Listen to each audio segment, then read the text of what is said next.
Pumasok at nagtuluyan sa loob ng halamanan, huwertong pananalanginan, doon nga'y naggunam ama ko kung kalooban, mangyaring iyong iliban, at huwag kong mainuman ang kalis ng kapaitan.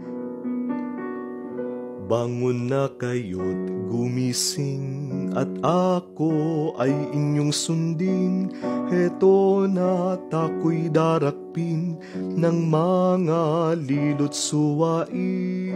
Halos di pa natatapos ang pangungusap ni Jesus, dumating nang ang tibobos, ang darakip na soldados, eskribas at pariseyos.